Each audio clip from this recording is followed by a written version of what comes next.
book, Lost in the Treasure. The true story of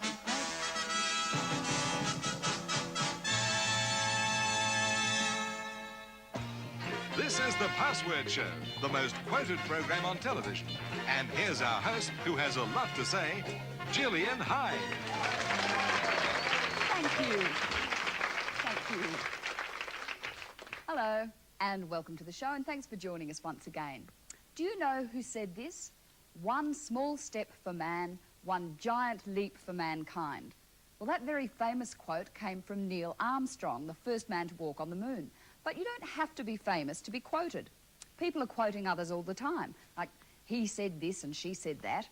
Well, let's see what our two contestants have to say today. Please welcome Joe Kennedy and Philip Tanner. Hi. I'm going to win today, I'm sure. He said that he was going to win today. It's a joke. See, she agrees with me. She said I was going to win. No, I didn't. I said that you said you were going to win. Yes, but that's the same thing. No, it isn't, Phil. Right, that's enough. Let's get on with the game, huh? Of course. Would you like to take your positions at the You tables? first. And then me.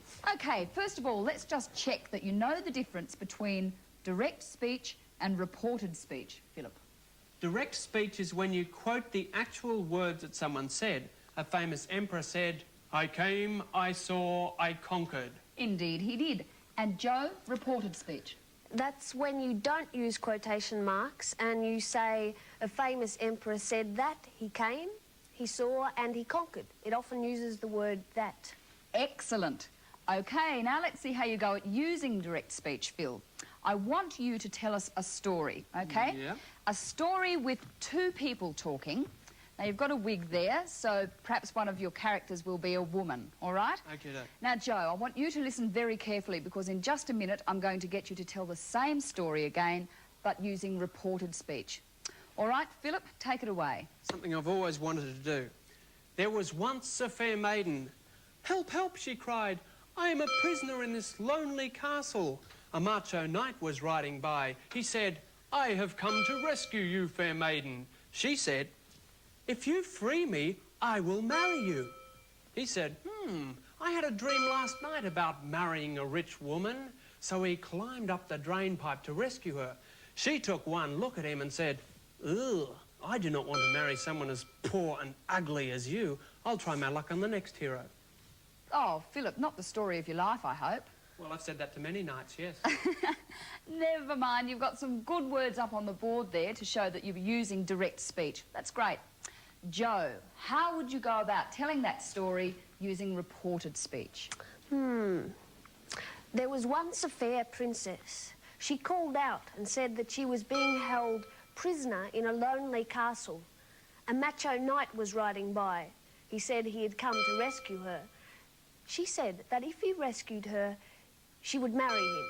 He said he had had... Is that right? He had had a dream the night before about marrying. He climbed up. She checked him out and said that she did not want to marry someone so ugly and poor. Well done, Joe. And yes, had is in fact right. Although it might sound like a stammer.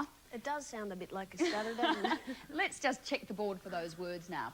Am became was, have became had, will became would, had became had, and do not became did not in reported speech. Good. And Joe, a bonus point for you for changing other words too, such as last night to the night before. Well done. And at the end of that round, Joe is in the lead. Good on you, Joe. But we'll be back with round two in just a moment. Don't go away. Do you have a problem with mould? Nasty black stuff on your tiles? Some people say that harsh, scratchy cleaners are the answer. I've even had friends tell me that it's impossible to get rid of. Greta, my next-door neighbour, said the other day she had scrubbed and scrubbed, but the mould wouldn't come off. But I told her that she should try new kill mould. Works in a flash. One spray, I said to Greta, and your kitchen comes up like new. She rang me the next day and said the mould had disappeared just as quickly as I said it would. You can enjoy the benefits of new kill mould in your own kitchen and a special offer. If you say at the supermarket that I told you to buy new kill mould, you'll get an extra 10 cents off. We're back with round 2, and for this round, it's all a question of time. If I were to talk about what's happening now, I'd say, today I am doing such and such. But in a week's time, I'd say, well, last week I did such and such. So let's travel back in time right now to a day in 1983, quite a while ago now, when the yacht Australia 2 won the America's Cup. I'll just read you a report that was broadcast at that time, and in a minute I'll get our contestants to change the report from the direct speech into reported speech. OK, now I think you've got a copy there you might like to follow as I read. Sure do. Let's go. Australia 2 has won the America's Cup. Today will be a day to remember. Yesterday, the Australian crew were well prepared for the big race. The margin in the last race was good, but the Americans were still trying to get Australia 2 disqualified. Tension here is high. The designer, Ben Lexon, said the winged keel doesn't give an unfair advantage. Commentators said Australia would win the race today, and now that we've won, the excitement is incredible. Bob Hawke said it was a great team victory. Well, there you go. Quite a day it was too, and I remember those celebrations went on forever. Anyhow, on the board are pictures all relating to the 1983 America's Cup, and behind the pictures are words that will help you use reported speech. Now, Philip, please choose a picture. Alan Bond. Oh, here he is, down here. That day. Okie doke. Today will be a day to remember. That day will be a day to be remembered. Quite right. Today becomes that day. Joe. The Australia 2, the central one, thanks. OK. The day before. Day before. Yesterday, the Australian crew were well prepared. The day before, the crew was psyched up to win the race. Yes, the day before replaces that reference to yesterday. Joe, you didn't say exactly what I said, but that's the beauty of using reported speech. As long as you get the meaning across, it's fine. Philip. The America's Cup, thank you. Where is it? Oh, right up here. Previous. OK. The margin in the last race was good. The margin in the previous race had been good. Well done. Joe. The other challenger, Liberty. OK. The previous week. Last week, the Americans were still trying. The previous week, the Americans were still trying to have the Australia 2 disqualified. Well done, that's great. Philip. The winged keel. Oh, the actual famous keel. There. OK. Tension here is high. Tension there was high. Yes, right. Now, you both seem to be going pretty well on that. Behind these last remaining pictures are words that can be used instead of the word said. Whose turn is it? Joe? Ben Lexon. Ben Lexon. Denied. Ben Lexon denied that the wing keel gave an unfair advantage. Well done. Denied is a stronger word than said. We have to be careful that we're being faithful to what was said in the direct speech. Good. Philip, your final one. Bob Hawke, thank you, Gillian. Bob Hawke, with the lovely Hazel. Praised. Bob Hawke praised the victory. Yes, good. That'd be a good one, actually, to combine direct and reported speech. Bob Hawke praised the victory. He said such and such. Let's just have a quick look at what's left. Assured and reported. So, quite a mix of words taking you from direct speech to reported speech. And well handled too by our contestants. Philip, you have managed to creep into the lead at the end of this round. But anything might happen in the next round. Stick with us, we'll be back in a minute. People ask me how I'm so successful. I'll tell you my secret. It's all due to this book. Once I read this book, I said to myself, Tom, you can be a millionaire. It's just a matter of attitude. But don't just take my word for it. Consider what other people have said about this book. The editor of Economics Today said, it's a clear, practical, easy-to-follow program. Mrs. Brown of Blakehurst said, it's changed my life. I used to struggle with my mortgage payments. Now I own my own home. Get your copy now. a night it was last night. Really? What happened? Julie was in the lounge room and she was complaining about these pains. Well, it's only a week till the baby's due and I felt really nervous. Well, was there anyone else in the house? Well, just Grandma, and then Jim walked in. Grandma told him he was a lazy loafer. You should have been home sooner, leaving Julie on her own, and you haven't even got a job. Oh, I bet he didn't like that. You should have heard him. He told Grandma that she had no right to tell him what to do. Julie and I can make our own life. I would have been petrified. Did Grandma argue back? No, Julie got stuck into him. She told Jim that he had no right to be so rude to a nana. And she was crying and I was bawling my eyes out. Was she all right? Well, that's just it. She got so worked up that she went into labour. Is it a boy or a girl? I don't know. That's where the episode ended. Oh, it's on tonight, isn't it? What about I come round your place and we'll watch it together? Welcome back to round 3, our Dear Doris segment. Once again, our two-way video link is out there with Mandy from Maroubra. There's a bit of noise. You'll have to excuse that. Mandy's standing outside her workplace. It's Henry's Takeaway. Are you taking a breather, Mandy, or have you lost your job? No. I'm finished. I'm through. You know, this is my first day on this job and I've quit already. It's really unfair. 4 of us started at Henry's Takeaway. There was Tom, Derek, Jill and me, right? Now, the boss makes me put on this stupid costume and then I have to wear the silly hat with the stupid thing up here. I mean, honestly, I prefer to wear my school uniform. Then I noticed that Tom and Derek, right, got reserved parking whenever they came to work. And Jill and I, meanwhile, we had to go and park in the street. And I just didn't reckon that was fair, right? So I went up and I fronted the manager, right, and I asked him why. And do you know what he reckoned to me? He said that boys were management material, and so they had the right to park in the parking lot. And he didn't actually say as much, but he hinted that Jill and I, because we were girls, we weren't manager material. He said it wasn't worth training us girls because girls got married, and because then we'd just go off and have babies. Huh.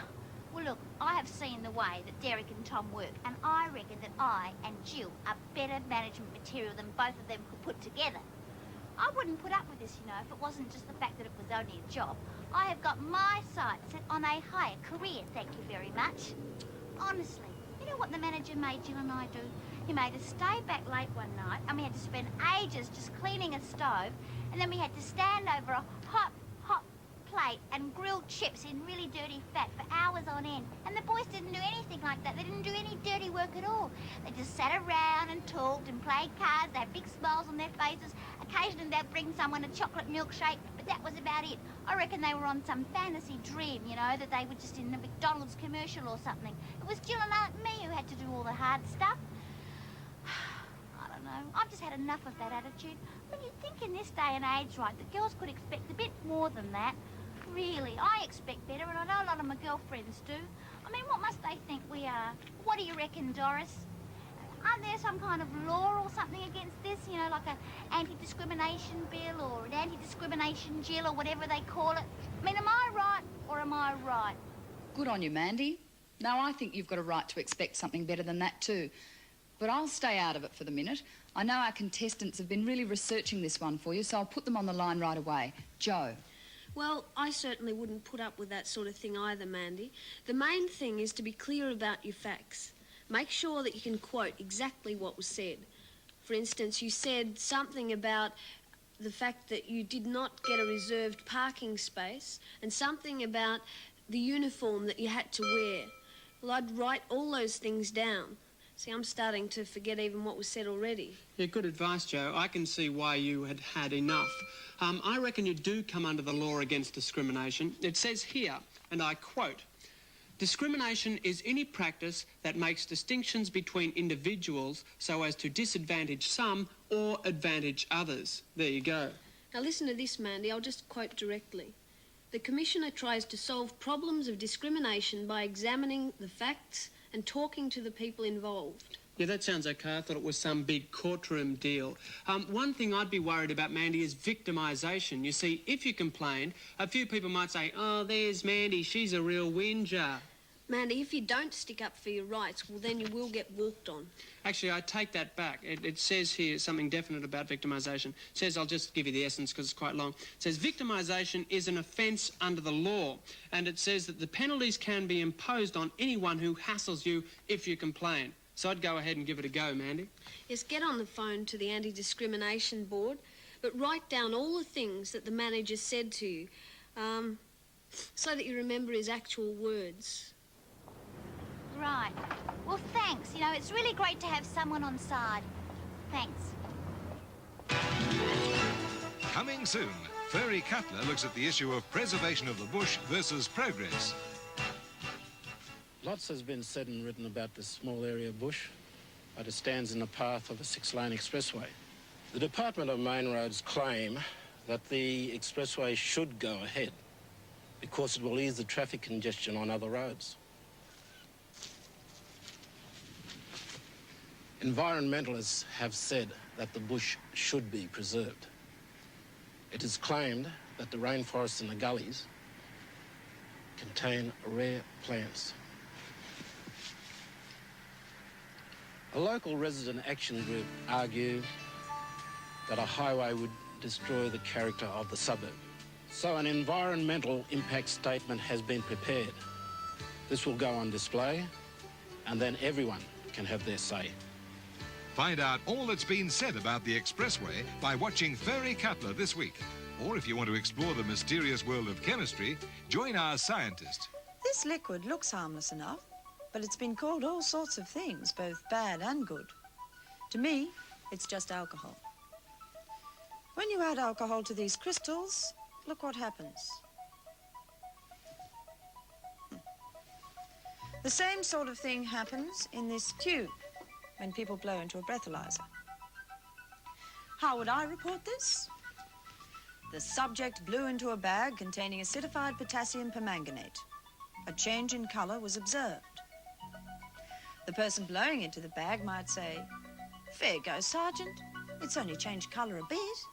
And I wasn't drinking. It was me mother's fruitcake. It's very rich." And the policeman, "Your Honour, when the defendant blew into the bag, I noticed a change of colour. I warned the defendant of his rights." Reporting on a chemical change really depends on your point of view. What's it like to be a reporter?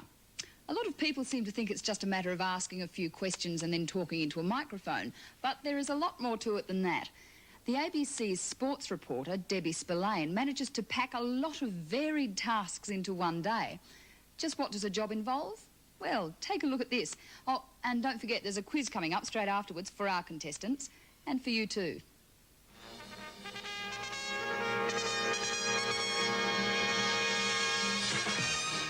Good evening, Debbie Spillane with tonight's sports headlines. In tennis, Stefan Edberg of Sweden swept over Ivan Lendl of the United States 6-3, 6-3 in an exhibition tennis match in Osaka today. 20-year-old Edberg, the reigning Australian Open champion, ranked 6th in the world. Radio sporting reports only take a few minutes to read, but they take a lot longer to prepare. For instance, I have to sort through huge piles of telexes from around Australia and overseas. I decide which news is interesting to an Australian audience and which isn't. Now, I don't think too many people will be fascinated with the results of American ice hockey, but English soccer has a big following in Australia. I sometimes have to change the wording of the story. It says here, the Liverpool coach is angry over his team's performance in today's match against Arsenal. Now, that game was actually played last night, Australian time, so I'll rewrite it to say, the Liverpool coach was angry over his team's performance in yesterday's match against Arsenal. Sometimes I can elaborate on certain stories. Here's a report about an athlete from Melbourne. Bernard, it's Debbie Spillane from ABC Sport. I've just got this story through about the injury to Derek, and I'm just checking back through our... Today I'm interviewing Tom Hafey, the coach of the Sydney Swans. We've got good assistance as far as coaching reserves, skills coaching, gymnasium coaching, running coaching, things like that. Also the very fact that we've got players who are proven at VFL level, we are able to recruit instead of losing players, as the Swans have done in the recent times. What about you personally? How are you finding fitting in with Sydney? Do you consider yourself a part of Sydney already, or do you think that's going to take more time? Oh, I think it takes a little bit of time to adjust. We're looking for places down Bronte, Coogee and those places like that. But all the players have been made very, very welcome. I have to decide what he said that I should put briefly in my own words, and what he said that I can leave in his words on tape. He took a long time to say that he thinks the Swans need to recruit some bigger players, so I'll put that in my own words. But here he says, assistants as far as coaching reserves. That's interesting to hear him say that, so I'll play that part of the tape in Sports News. There's a very positive feeling in the Illawarra dressing room. With some jobs, there's not much time between getting the story and reporting it. I do the half-time reports at direct telecasts of the Rugby League. I make a few notes on what the coaches have said and then do the report almost straight away. And he wants the man-on-man marking out in the back line to be a little tighter as well. Some live reporting can be really nerve-wracking. After the 85 Rugby League Grand Final, I wanted to interview Steve Mortimer, the captain of the winning team, Canterbury. All I could think about was whether I'd be able to get him aside for a couple of questions. It was sort of like a dog chasing a car. What does he do if he actually gets it? When I did catch up with Mortimer, I had no time to prepare questions. As it turned out, he knew that I was a Canterbury fan, and it worked out well. The Wagga boy, I'm very proud. There's a lot of other Wagga boys on this side, up the country. Terrific. It's 1 point. 1 point doesn't bother you. Just 1 point to grand final. That'll bloody do, won't it, Deb? I think that's good enough. You must be smiling, being a Bulldog supporter. Yeah, I am. Listen, I saw your dad here. He doesn't come up for that many games, does he? No, he's down from Milford, but great effort by the boys, and particularly Warren Ryan. Let's not forget that, Debbie. No, okay. And Peter, your brother scoring a try. Does that add a special touch? Very much so. Terrific. Great effort. Wow, there's a lot involved, isn't there? We don't have the pressure of news deadlines, fortunately, although Jo's under a bit of pressure at the moment. She's trailing Philip as we launch into our last round of quiz questions. You're both ready to play the blanks game? Yep. Yes. I knew you would be. OK, according to what we've just seen, stories have to be rejected if they don't have a blank to an Australian audience. Once more, stories have to be rejected if they don't have a blank to an Australian audience. How are we going? Philip's finished. Jo took a bit of time to think there. Let's have a look, Jo. What have you got? Picnic spots. I see. Clutching at straws so early in the game. Philip, what have you got? Indeed, appeal. They don't have an appeal to an Australian audience, of course. It's the last question. You both need to get it. Yep. Debbie Spillane rang up the athletics expert to check the blank for a story. Debbie Spillane rang up the athletics expert to check the blank for a story. Everyone finished? Jo, let's have a look. What have you got? To check the facts, of course. Philip. And facts. Check the facts. Everyone wins a point. That's wonderful. So Philip is today's winner for Halfwords. Congratulations, Phil. Well played. Very so clever. But now it's time for our story. It's a real cliffhanger too, this one. How do you react under pressure? Do you manage to keep your cool, or do you say things that you might regret later? In our story now, 4 people are going to have a lot more time together to talk to one another than they ever anticipated.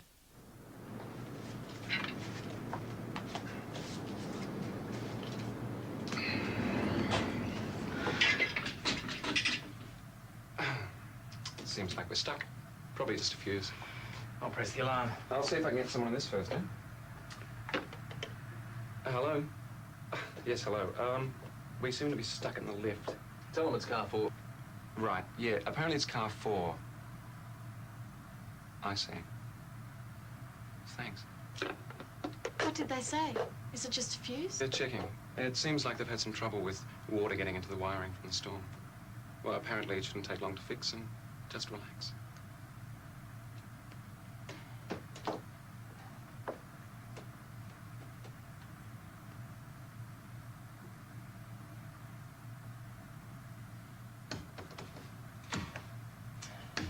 This is ridiculous. You know we're due at the interview at 9. We're late. I know. There's nothing we can do except wait. Excuse me, but are you both going for the CompuSystem traineeship? Yes. If ever we get out of this thing. So am I. Is your interview for 9 o'clock? Yes. Apparently everyone goes in together and the interview lasts for most of the morning. Oh, really? How do you know that? My cousin had a friend who applied for the traineeship last year. He said it was totally exhausting.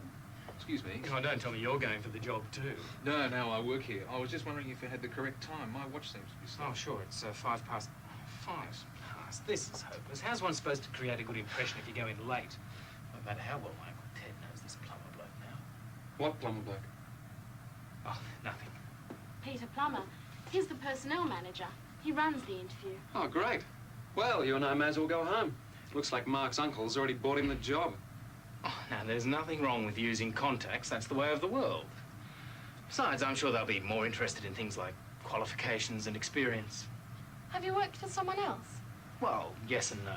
Mark used to work for his dad during uni holidays. Yeah, just basic stuff, but I'm hoping it might help my chances. Apparently being able to handle difficult situations plays a large factor in the selection process. I've done a stress management course.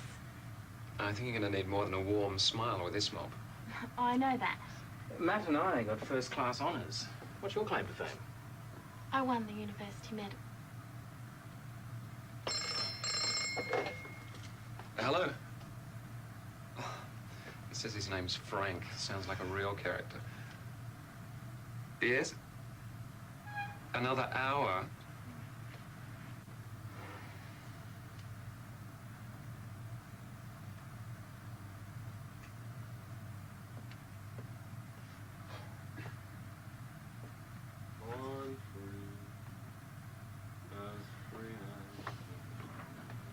This is crazy. It's like being buried alive.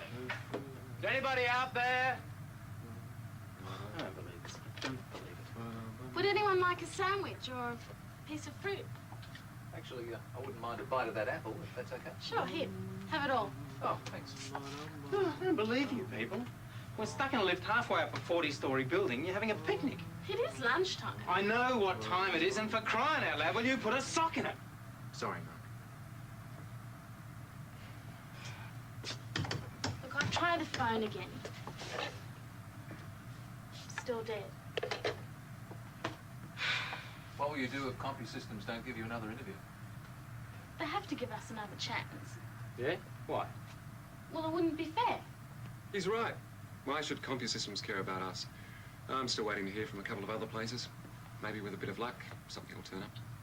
I suppose you're right. But I had my heart set on this job. I hadn't thought of any alternative. Oh, you shouldn't put all your irons in one fire. Hey, why don't I get up on your shoulders and get out the manhole, climb up the cable, I can get some help. Oh, bad idea. Why? Because he'll probably end up breaking your neck, that's why. Yeah, well, you're so smart, come up with a better idea. Anything will be better than that. I think we should just sit and wait. We have been sitting and waiting for over 3 hours. We've got to do something to get ourselves out of here. Fighting won't help. Yes, Frank.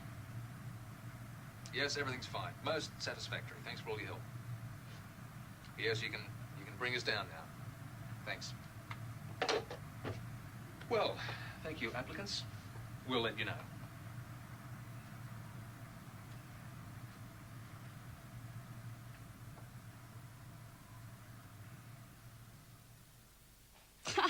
Quite a surprise ending, that one.